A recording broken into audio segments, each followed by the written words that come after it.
Well, hey, it is great to be with you guys. My name is Scott, and I have to say that I'm coming out of a really busy shopping season. Okay, so the way the calendar works for me, here's what the last couple months have been like. So we have December, we've got Christmas. My daughter's got a birthday right around there. We hit the new year. It's my dad's birthday, got my father-in-law's birthday. Mom's birthday is at the beginning of this month, and we got Valentine's Day, and then my wife's birthday is this weekend. So I got to figure that out right now too, okay? So lots of opportunities to come up with gifts, lots of time where we got to shop. And when it comes down to it, I have this love-hate relationship with shopping. Some of you have it as well. I love when people shop for me. I hate to shop for other people, right? So there's that type of thing. And so when it comes down to shopping, and I think of like my earliest memories, it's situations like this, where I'm at like a department store, and I was like in a stroller, or I was hanging out with my parents, and it was just this feeling of, man, this is absolutely boring. And so I would hide in those racks of clothes. There were countless other children in there as well. I don't really know what was going on, but that was my refuge. Shopping was just absolutely boring. But then there were times where we would go to like a different store, a store like this, where it was like a toy store, Toys R Us. And the moment that we would go to Toys R Us, I would think, okay, this is intriguing. Like, this is going to be exciting. But we often did not go there to shop for me. It was going, hey, there's a friend of yours that has a birthday coming up, and so we need to get a gift for them. And so then that spot was, well, this is just tempting. Like, this is difficult because there's a lot of things in there that I want that, like, man, it would be great to get those, but we're not doing that for me right now, are we? And so it just felt like that. It felt tempting. Well, over the last few decades, you guys are aware that the way we shop has changed so drastically. And so now the image I get when it comes to shopping is a little bit different. It's not those brick and mortar stores. It's kind of like this, where I think of just my screen, my device, and the ways that I shop for things online. And probably many of you shop that way as well. And I just think, man, this is absolutely amazing. Because shopping like that, the convenience, the ease, the comfort, the speed of all of that, it is wild. It's crazy that we don't have to leave our homes. We don't even have to put on pants to go shopping now. And you don't have to deal with the crowded shopping centers and the rude people and the parking lots and all of that. And it is so convenient. And if you've had experience where you've shopped online, then this is probably going to be something that you're familiar with, where maybe you haven't checked out yet or you haven't closed the app on your phone, but before you do, you're met with some suggestions. Suggestions like these of hey, I know you're going to get that, but may we also suggest? Or people who bought those items also bought. Or this one, it's complete the collection with the following items, right? It's this way for us to be aware that there are other things out there that we don't have yet, and we should get those, because once we do, things will be much better for us. But the thing they don't know about us is that you and I are smart, and we're not going to fall for that. They're not going to get us with those types of things. We buy it because we want it, not because that bot or that algorithm told me to, right? And so I wonder if in the middle of this process where we're always surrounded by this consumer culture, if we ever just kind of find ourselves you're really caught up in this current of culture when it comes to a myth that so many people in our society believe. And the myth goes something like this. It's that my life will be better. My life will be like just more satisfying. I'll feel just richer. I'll feel more content. My life will be more enjoyable when I get, and then we have the creativity to fill in the blanks with whatever it is for us, right? My life will be better when I get that product, because I have the old one, but I don't have the new one yet. So my life will be better when I get that product, or my life will be better when I finally get that promotion because they don't recognize me. And so if I got the recognition that I deserve, well, my life would be better, and it would also be better if I got the raise that goes along with that promotion. And my life would be better if I weren't just trapped right here at home, but I got to go on the vacations that they get to go on and take those types of pictures as well. Like, my life would be better if I had that dream man, that dream woman. My life would be better if my kids didn't do this, but instead they were more like those kids. My life would be better if I got those things, because then I would have what I want, and then I would be happy. Throughout the scriptures, we see just this wealth of wisdom that comes through in so many different settings. Sometimes we read about them in parables or other times in stories, sometimes even through letters or epistles that are written. But probably the best collection of wisdom comes from the Book of Proverbs. And there are a number of different contributors to the Book of Proverbs, but the main voice behind it, the primary voice, is a man named Solomon. And Solomon was known in his day as the wisest person who had ever lived. And in light of that reputation, we might be a little bit caught off guard when we read another collection of his writings. It's the Book of Ecclesiastes. And we see what he opens that book with in the first chapter as he reflects on life. He begins and he says, everything is meaningless, says the teacher. It's just completely meaningless. What do people get for all their hard work under the sun? Everything is wearisome, beyond description. No matter how much we see, we're just never satisfied. No matter how much we hear, we're not content. And he goes along and he says, I observed everything going on under the sun, and really, it's all meaningless. It's like chasing the wind. And you've met people before where they have a strong opinion, a strong take on something. And one of the things that you figured out is that more often than not, when people say very strongly opinionated things, that there's a story behind it. Where you go, okay, you believe that with so much of yourself because something happened along the way to convince you that that must be true, which then begs the question, if this is where Solomon's at, and he was known as like the wisest person who had ever lived, then what's his story? Well, beyond being the wisest person of his day, Solomon was also the richest, the most powerful, the most influential person as well. See, Solomon was a guy who he had it all, and then some. And in fact, throughout the rest of the book of Ecclesiastes, what you see is you catch him reflecting on all that he had. I mean, he had amusement, and he had recreation, and he had property, and he had riches, and he had food, and he had drink, and he had sex, and he had power, and he had everything that could be attained. But you also see him continually going back to this same conclusion. He's saying, hey, no matter what I had, no matter what I did to make my life about getting what I wanted, it was never enough for me. And so in Ecclesiastes 2, verses 9 through 11, he says, okay, so I became greater than all who had lived in Jerusalem before me. In my wisdom, it never failed me, because anything I wanted, I would take. I denied myself no pleasure. You know people who live like that. I even found great pleasure in hard work, a reward for all my labors. But as I looked at everything I had worked so hard to accomplish, it was all so meaningless, like chasing the wind. There was nothing really worthwhile anywhere. And I wonder if you've ever had a moment where you've encountered somebody who has come to a place in their life where they have responded similarly, where they have looked at all that they have, and they are just dissatisfied with all of the things that were supposed to satisfy them. Or maybe it's not another person, but you go, you know what, there is a moment or a season in my life, and maybe you're there now, where you felt like, you know what, I played by all of the rules that everybody's supposed to play by, and then here I am, and I'm supposed to be happier than I am right now. Or maybe even a bit empty. Like I've got this appetite, and no matter what I feed it, there's nothing that's going to satisfy it.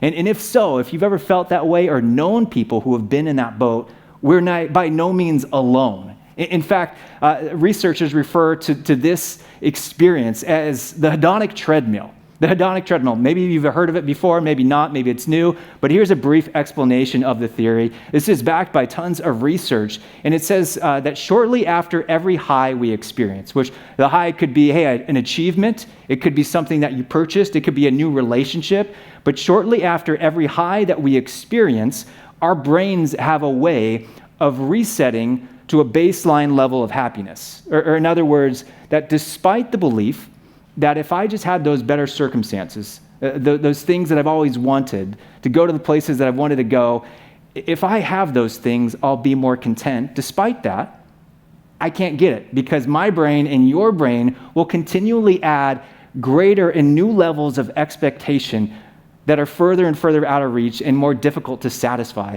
And that just sounds so frustrating. Like we are wired that way, where no matter what we have, we're always longing for something more.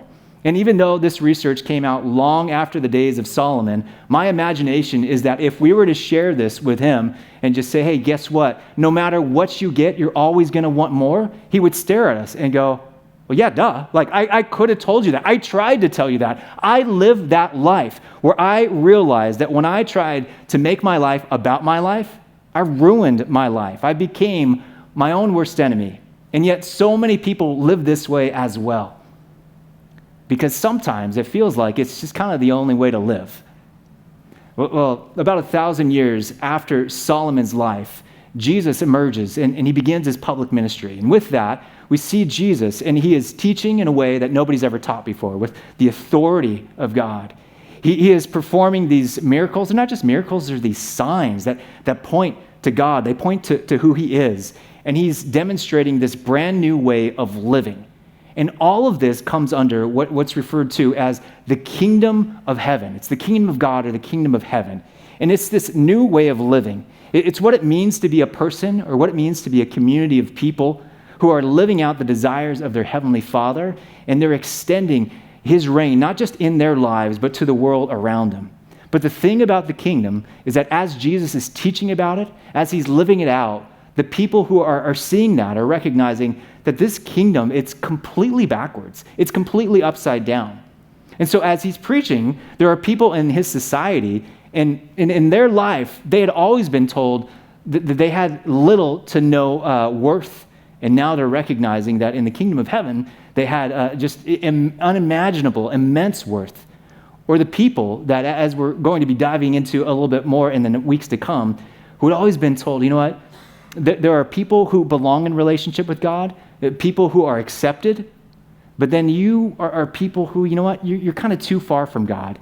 And these people believe that with the kingdom of heaven, they now had hope that was an extension to them as well.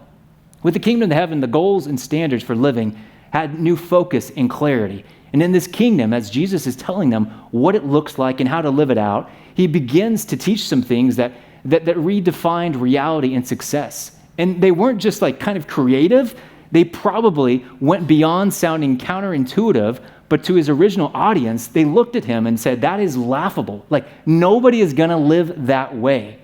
And so many of these ideas focused on the aim of one's life. And so we see time and time again throughout the teaching of Jesus, words like this, words in Mark chapter 8, verses 35 to 36, where he says, hey, you know what?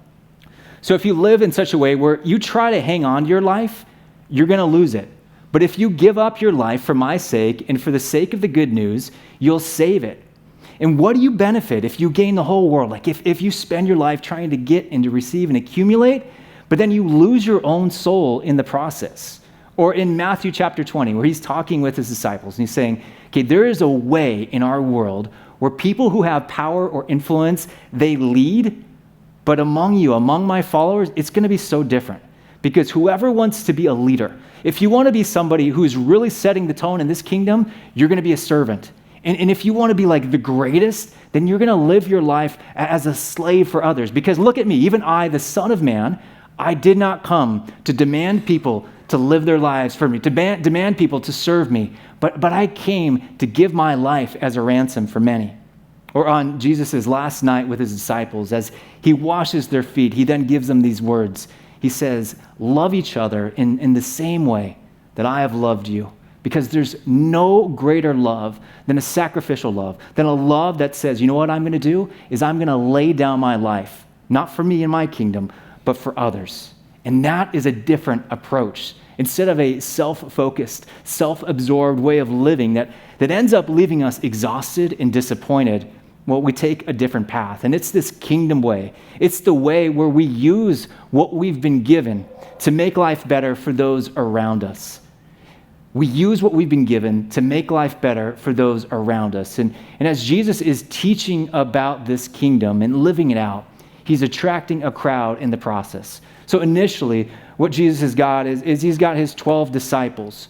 But as time goes by, there is this crowd that's nearby, right? And the crowd loves being the crowd because, well, it's great to be the crowd. It means that when Jesus is teaching, well, they get to listen. in that when Jesus is performing miracles where he's feeding thousands of people, it means that they're eating, and it means that when Jesus is healing people, they're healing their sick friends who they brought to Jesus. And for months and months and maybe even years, this crowd is going, man, it is so nice to be receiving from Jesus. It is so nice to be getting poured into, and they are enjoying that life. But now what happens is today they're going to be invited into a next step from Jesus. And that picks up in Luke chapter 10. We're going to look at verse 1. The Lord now chose 72 other disciples, and he sent them ahead in pairs to all the towns and places that he planned to visit. These were his instructions to them. The harvest is great, but the workers are few. So pray to the Lord who's in charge of the harvest. Ask him to send more workers into his field.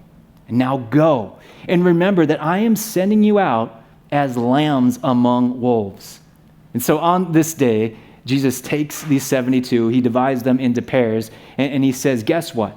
Guess what? Now it's your turn. Now you're going to go, and you are going to take what you've received, take what I've poured into you, and you are going to pass that along, because there is this great opportunity. There's a great harvest in front of you.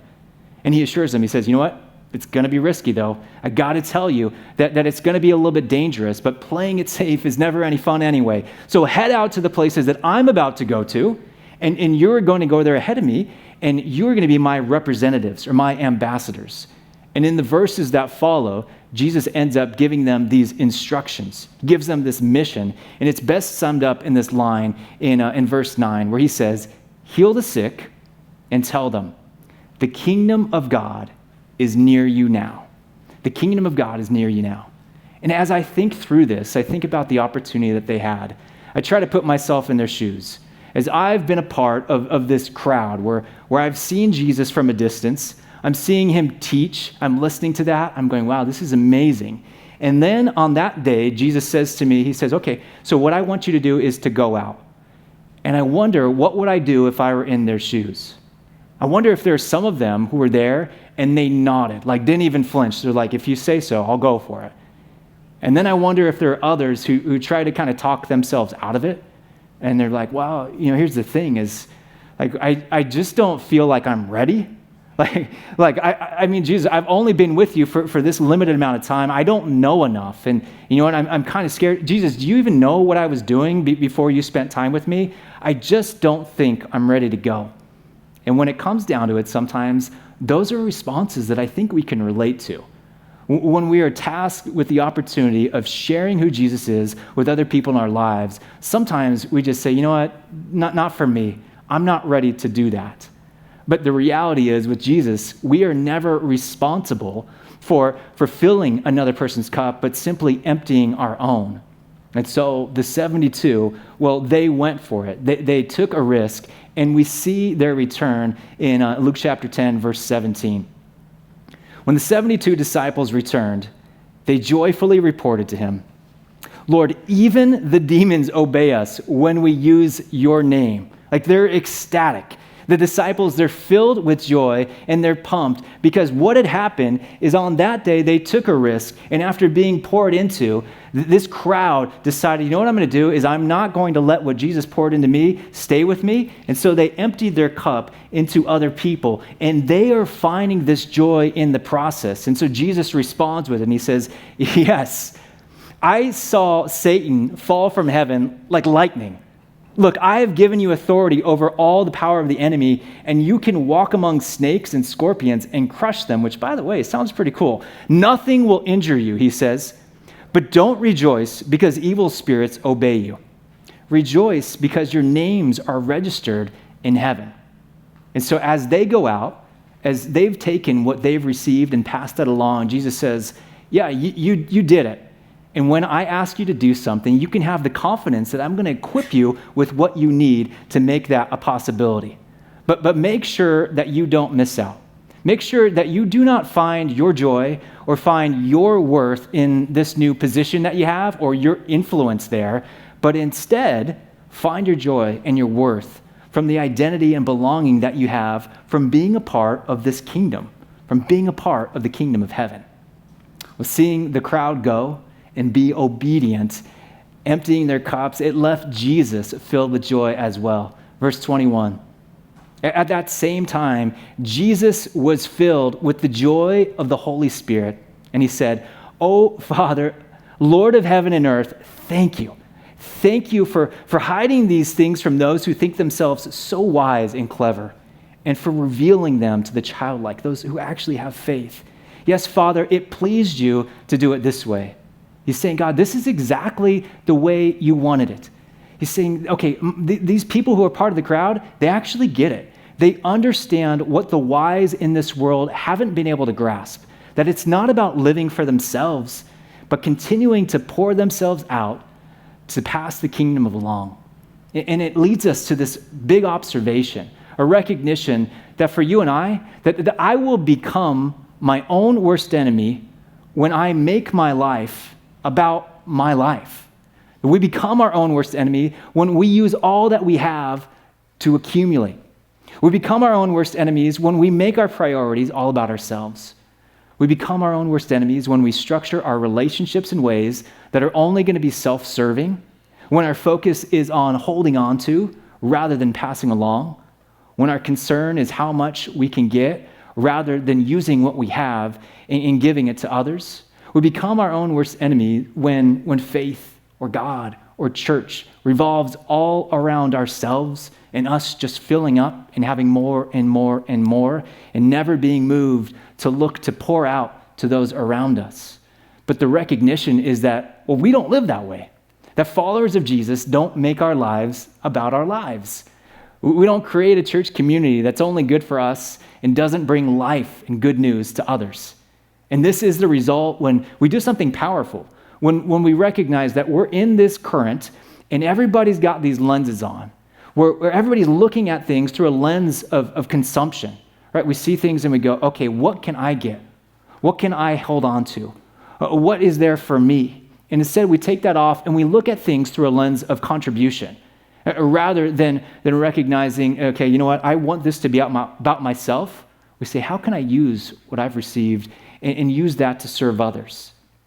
Because we recognize that when we're consumers, we're always on this treadmill and it's only picking up speed and we're going to be exhausted. But when we contribute, we find joy in having our mission and our identity wrapped up in this kingdom, in this cause, in this work, where we're bringing hope, we're bringing joy, we're bringing reconciliation, we're bringing truth to the people around us. And that leads us to this preemptive habit number 3, which is to empty the cup. See, we empty the cup because we don't want to end up exhausted and disappointed like Solomon was as he got to the end of his life. And we empty the cup because we don't want to do what Jesus said and attempting to gain the whole world, but actually losing ourselves, forfeiting our souls in the process. And we empty the cup because that's what Jesus did for us, and that's what he instructs his followers to do. And as we do so, one of the really cool things is that we know that Jesus' words, that it is better to give than to receive, aren't just like a cool little pep talk, but they're actually scientific. And I'm not going to go into a ton of depth on this, and I'm sure that many of you are actually really familiar with the ways that research has identified the connection between happiness or contentment and selflessness. And so, for instance, there's this study that was out of the UK where they looked at 20 years worth of people who were regularly serving or volunteering.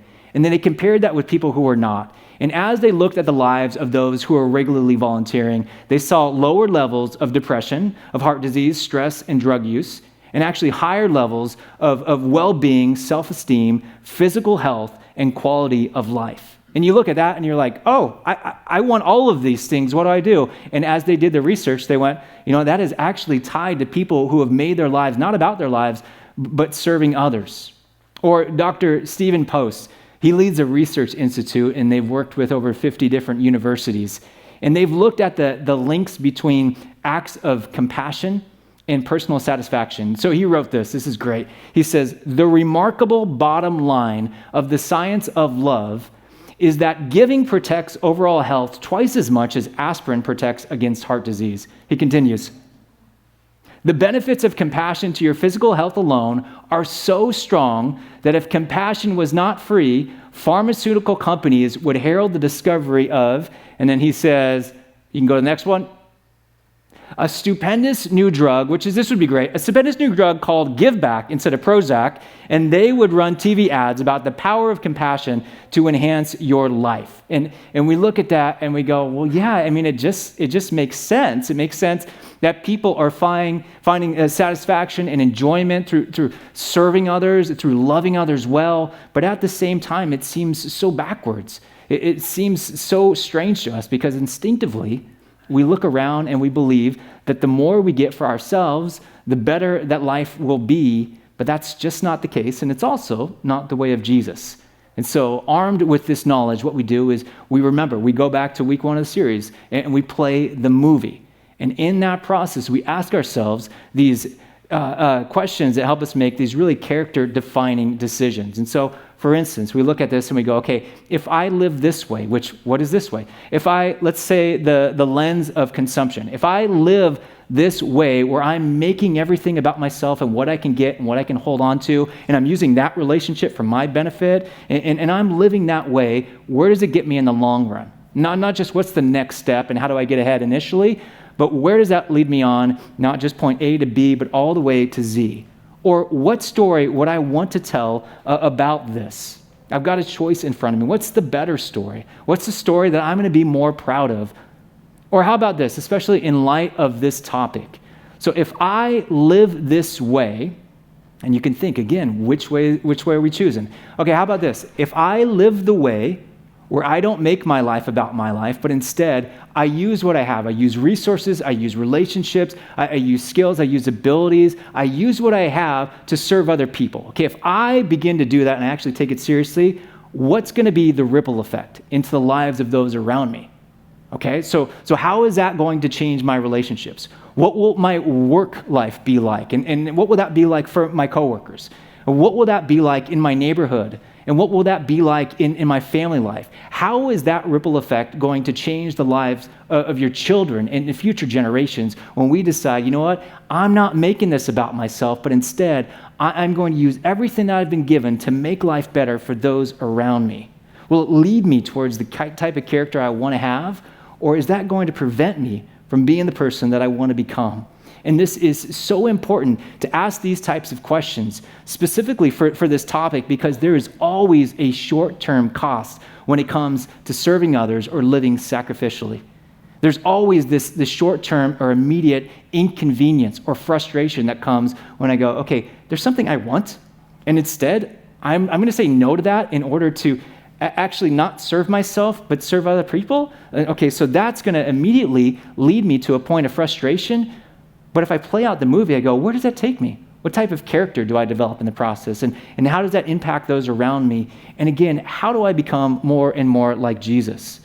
And so that day, as Jesus had poured himself for months or years into the crowd, and they went out and they decided that, hey, even with their inadequacies and even with those feelings of going, you know what, I don't know if I know enough or if I'm ready, they decided to then empty the cup to those who are around them.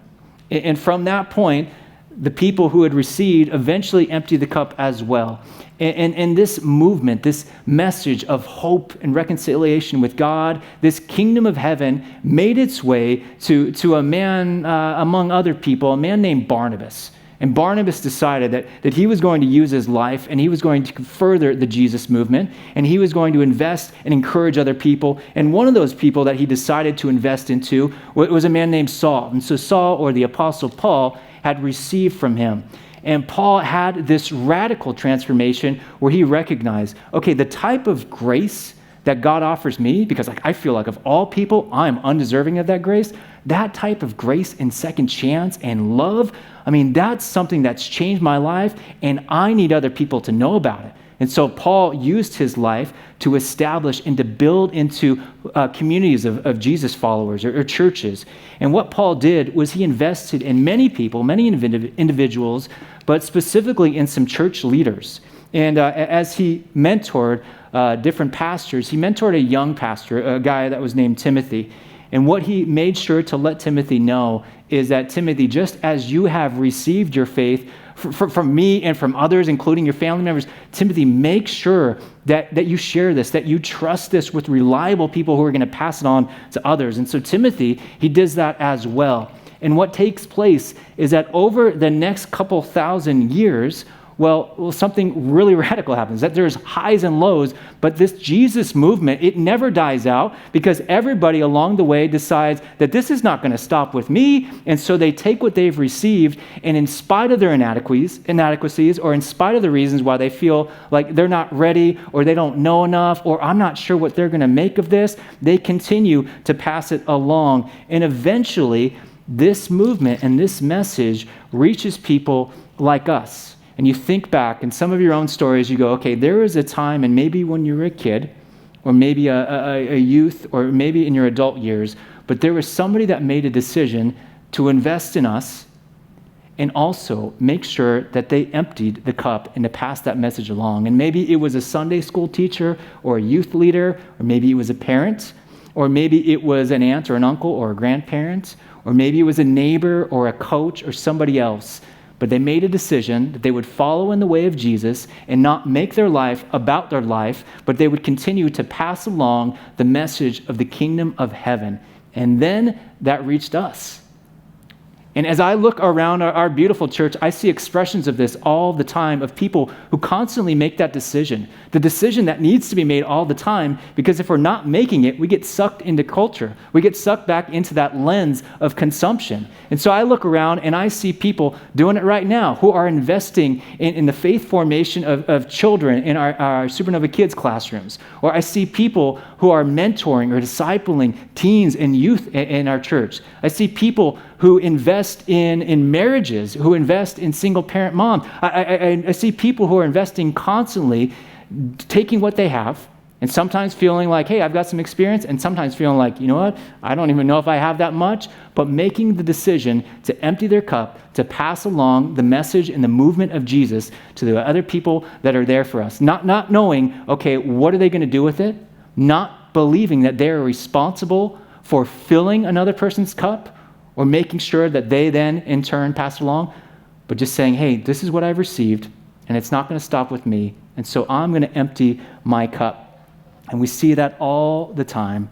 We see it happening around us, and then when that movement and that message gets to us, because of the example before us, not just by the people who are directly related to our lives, but as we look back towards the last 2,000 years of the Jesus movement, and in those original 72 who said, really, you're calling me? You want me to extend it? We go, of course, I'm going to empty my cup to that next person. And so we mentioned a little earlier that we're in the middle where we're doing something that we do a couple times a year, where we roll out volunteer or serve opportunities, and they're just ways for us to get involved and to be able to be participants in this mission. And so we use this menu. If you've got the menu, you can go ahead and pull it out right now, or if you're using your Terra Nova app, then you can pull that out as well. But this menu is what we use. It's kind of our vehicle. But let me just say this, that I've found it personally helpful, because we get into the swing of things where it's like, oh, we're doing that again. Well, that's really cool. That's good. I've found it personally helpful to remember why we do what we do. And here's the cool thing. It's that even though, as we talked about, even though research shows that when we are volunteering regularly, we're going to feel happier and healthier, that's not why we do this. It's not. It's a really cool byproduct, but that's not why we do it.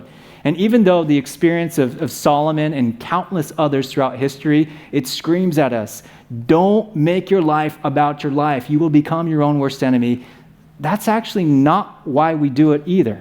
And even though, this is interesting, even though Terra Nova as a local church or as a quote-unquote organization is healthier and thriving when we've got more people making individual contributions and getting skin in the game, that's not even why we do this. We serve.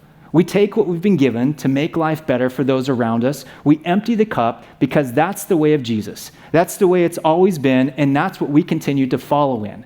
And that's what it means to be his followers. And we find our life's mission in imitating that and building his kingdom. And so that's how we live. And in light of that, that's how this mission and movement made its way to us. And we go, well, there's no way I'm going to let this stop with me now.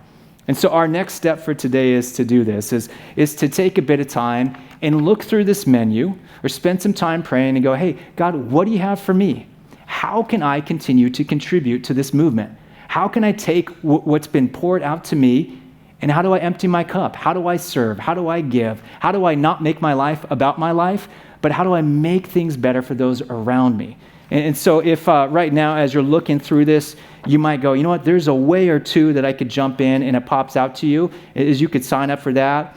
If as you're looking at it, you go, yeah, I don't know, I'm not really sure, or you know what, I don't even know that I want to do this, I'd encourage you to spend just a moment praying, just being honest with God. Or maybe your question is just like, I don't know which one is best for me. Make a note to talk with somebody about that. Or if you're part of the many people who have already figured out ways that you're going to jump in and contribute, and you go, hey, I'm a part of this team, continue to pray that we would do that more and more. Pray for those around us, that we have fuller teams, and so we can take our mission and our role seriously of extending and expanding the kingdom of God. You look at the menu, you see we've got sides and takeout, all sorts of things that happen in the week, things that happen on the weekend. But what we're going to do is give you a minute or two just to have with this menu out in front of you. We'll have some music that's playing in the background. But again, let's continue to decide that we will not make our lives about our lives, but instead choose to empty our cups.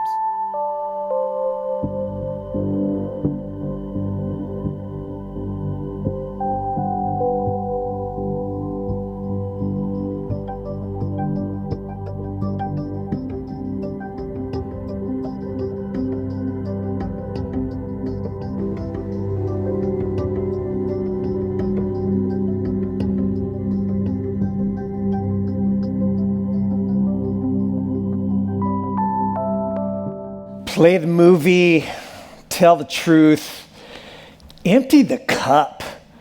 I'm not going to make my life about my life. I'm going to see my life through the lens of what it contributes to others. I'm going to see each moment, this decision, through the lens of how this will ripple positively into others. And I'm going to take what I've been given, and I might not be able to ever fill your cup, but I'm always going to be responsible to empty mine. Play the movie, tell the truth, empty the cup.